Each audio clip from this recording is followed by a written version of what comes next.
हाय. बरेचदा मला असे कमेंट्स येतात की ताई मलाही व्लॉगिंग चालू करायचं आहे, पण कसं चालू करू, कुठून चालू करू समजत नाही आहे. धाडस होत नाही आहे, लोक काय म्हणतील याचा विचार येतो आहे. पण खरं सांगू, मला असं वाटतं अजूनही असाच विचार केल्यापेक्षा लवकरात लवकर सुरुवात करा. सुरुवातीला मलाही असंच वाटायचं की मी काय बोलू, रोज नवीन काय शेअर करू, पण हळूहळू मला एक गोष्ट समजली की आपल्याला रोज काहीतरी वेगळं, एक्स्ट्रा ऑर्डिनरी करायची गरज नसते.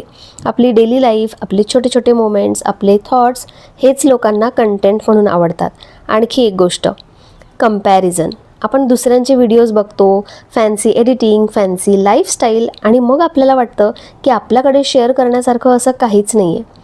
पण खरं म्हणजे प्रत्येकाची जर्नी वेगळी असते. आज कुणी सुरू केलं आहे, कुणी 2 वर्षापासून करतं आहे. त्यामुळे स्वतःची तुलना असं दुसऱ्यांशी अजिबात करू नका. प्रत्येक गोष्टीसाठी थोडा वेळ लागतो. आणि कन्सिस्टन्सीबद्दल बोलायचं झालं तर रोज परफेक्ट व्हिडिओ टाकण्यापेक्षा रेग्युलर व्हिडिओ टाकणं जरा जास्त इम्पॉर्टंट आहे. कधी व्हिडिओ सिम्पल असेल, कधी थोडासा बेटर असेल, पण इम्पॉर्टंट हे आहे की तुम्ही थांबत नाही आहे. आता हा सगळा विचार सोडा, मोबाईल स्टँडवर लावा आणि शूट करायला सुरुवात करा. आणि सुरू केलं असेल आणि आत्ता थोडंसं कन्फ्युजन वाटत असेल तर एकच गोष्ट लक्षात ठेवा, थांबू नका, थोडं थोडं करत राहा, कारण हळूहळू सगळं क्लिअर व्हायला लागतं. चला, आजसाठी एवढंच. आणि तुम्हाला अजून काही डाऊट असतील तर कमेंटमध्ये किंवा DM मध्ये नक्की विचारा. बाकी सगळं पुढच्या व्हिडिओमध्ये शेअर करते. बाय.